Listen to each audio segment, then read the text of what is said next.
Jadi rupanya kebahagiaan Bapa Sorgawi adalah ketika melihat Anda dan saya bahagia. Dia bahagia ketika Anda dan saya bahagia. Nah, kalau Anda dan saya tidak bahagia, Dia akan buat kita bahagia.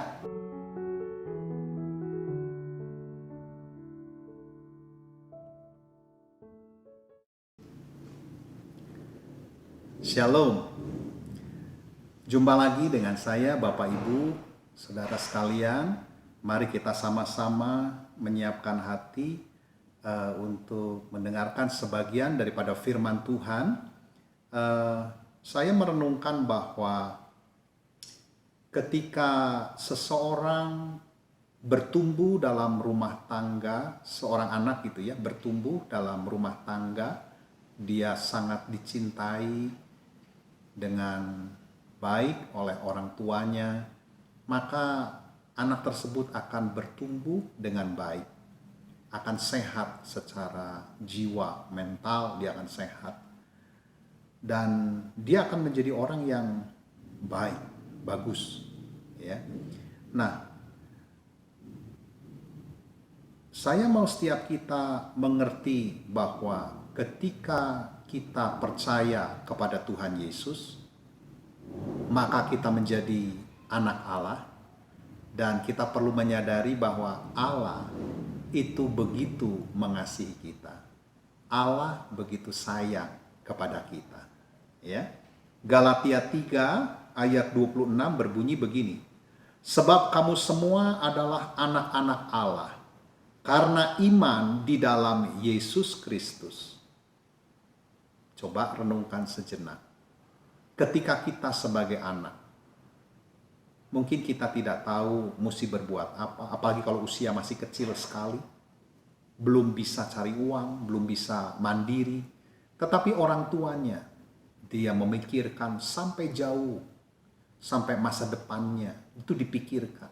Apalagi Bapa di sorga, dia mengasihi kita, mengasihi Anda dan saya, dan pada saat ini, lihat, kasihnya Allah kepada kita luar biasa. Dia lakukan sesuatu yang luar biasa buat kita. Yaitu apa? Coba lihat.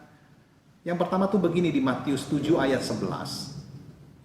Jadi jika kamu yang jahat tahu memberi pemberian yang baik kepada anak-anakmu, apalagi Bapakmu yang di sorga, Ia akan memberikan yang baik kepada mereka yang meminta kepadanya. Inilah hati Bapa kita yang di sorga. Ya, Dia memberitahu bahwa jika kamu yang jahat saja bisa memberi pemberian yang baik kepada anak-anakmu, apalagi Bapakmu yang di sorga, Ia akan memberikan yang baik kepada mereka, kepada anak-anaknya. Nah, Tuhan ingin kita mengetahui bahwa Ia bukan jenis Bapa yang menginginkan kita sakit, kita kalah. Dia bukan jenis Bapa yang membiarkan kita tetap miskin, kekurangan, menolak untuk mencukupi kebutuhan-kebutuhan kita, menolak untuk memberkati kita. Pada saat ini firman Tuhan mengajak kita untuk mengerti, menyadari bahwa Bapa Sorgawi hatinya itu luar biasa, sangat mengasihi kita. Hati Bapa Sorgawi itu sama seperti seorang bapa yang bersuka cita ketika melihat anaknya bahagia. Jadi rupanya kebahagiaan Bapa Sorgawi adalah ketika melihat Anda dan saya bahagia. Dia bahagia ketika Anda dan saya bahagia. Nah, kalau Anda dan saya tidak bahagia, Dia akan buat kita bahagia. Demikian juga hati Bapa Sorgawi itu sangat bersuka cita ketika kita bahagia, anak-anaknya bahagia. Sukacitanya adalah memasuki sukacitanya kita melihat kita, anak-anaknya berbahagia.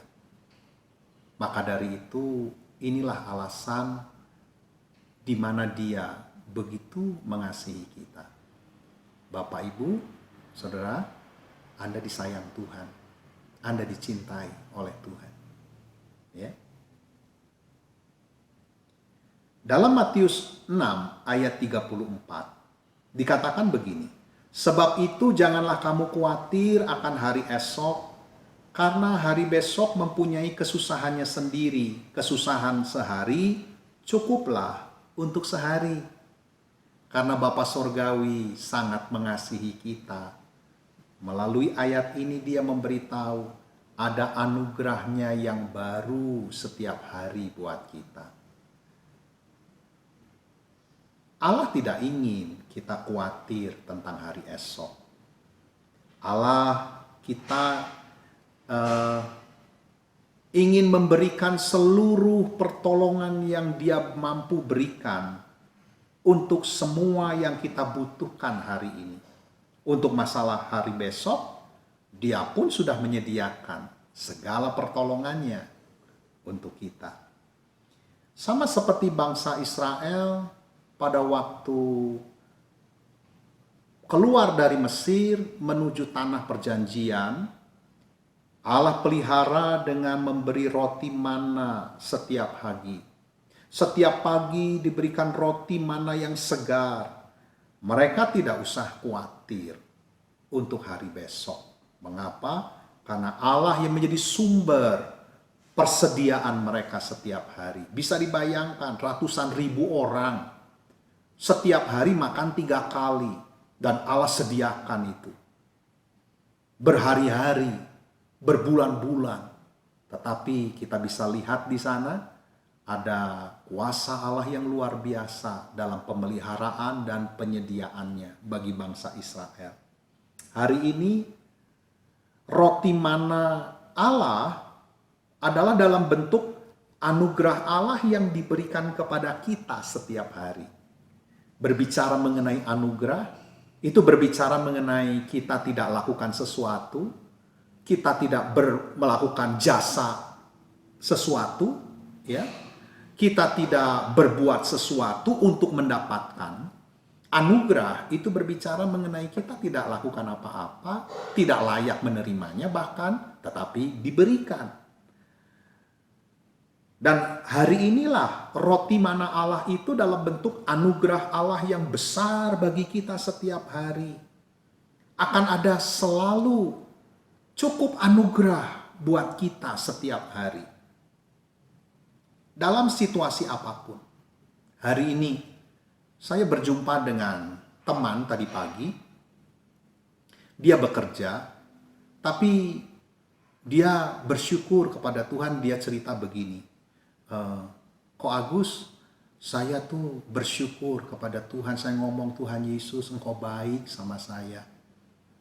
Di mana teman-temannya yang kerja di luar, mereka jungkir balik untuk memenuhi kebutuhan dan lain sebagainya. Sedangkan saya, dia bilang dengan segala keterbatasannya, tapi justru dia melihat tangan Allah, campur tangan Allah yang memenuhi segala kebutuhannya, bahkan hutang-hutangnya pun mulai dicicil terus dengan baik, tidak nunggak. Dan dia berkata bahwa saya merasakan pemeliharaan Tuhan, pertolongan Tuhan, kebaikan Tuhan. Saya berkata sama kawan saya, itulah anugerah Tuhan buat kita. Dalam masa-masa yang terbatas, masa-masa yang sulit, bahkan sekarang masa-masa pandemi ini, ya, tetapi kita masih bisa merasakan ada anugerahnya yang besar buat kita. Yang Allah inginkan adalah hati kita tetap tenang, ya. Karena apa? Karena ada Allah yang menyertai, kemampuannya untuk menyembuhkan kita, melepaskan kita, melindungi dan menyediakan kebutuhan kita sehari-hari itu nyata dalam hidup kita. Kita perlu memandang Tuhan Yesus, kita perlu memandang anugerahnya yang besar buat kita. Mengapa? Karena kita adalah anak-anak Allah yang dicintainya, ya. Hal yang ketiga yang perlu kita renungkan adalah begini. Di dalam Filipi 4 ayat 19. Allahku akan memenuhi segala keperluanmu menurut kekayaan dan kemuliaannya dalam Kristus Yesus. Persediaan berkelimpahan dalam bidang kekurangan kita Allah sediakan. Karena apa? Karena Allah mengasihi kita. Apa saat ini yang sedang kita alami? Kekurangan dalam bidang apa yang sedang kita alami? Bapak Ibu, apa yang sedang kau pergumulkan? Dalam hal keuangankah? Kesehatankah? Masalah hubungankah? Tuhan telah mempersiapkan persediaannya yang sangat melimpah bagi kita. Anugerahnya tersedia bagi kita. Ketika kita menerima Yesus, maka semuanya beres. Semuanya tersedia di dalam Yesus. Oleh karena itu, saya mengajak Bapak Ibu untuk lebih menyadari bahwa engkau adalah, semenjak kita percaya dan menerima Yesus sebagai Tuhan dan Juru Selamat kita secara pribadi, maka Anda dan saya menjadi anak Allah. Dan ketika kita jadi anak Allah, Allah itu mengasihi kita. Dia adalah Bapa Sorgawi yang sangat mengasihi kita. Dan Dia ingin kita selalu menyadari di dalam Kristus, kita menyadari bahwa anugerahnya berkelimpahan dalam hidup kita. Persediaan Tuhan lebih banyak dan yang dapat kita terima dalam kehidupan kita. Jadi apapun yang mungkin sedang kita hadapi, kita alami, dengan kita lebih menyadari kita dicintai Tuhan, kita disayang Tuhan, itu akan membuka pintu-pintu yang baik dalam hidup kita. Karena apa? Karena kita akan semakin menyadari bahwa kebaikan Tuhan demi kebaikan Tuhan setiap hari berupa anugerahnya melimpah dalam hidup kita. Amin.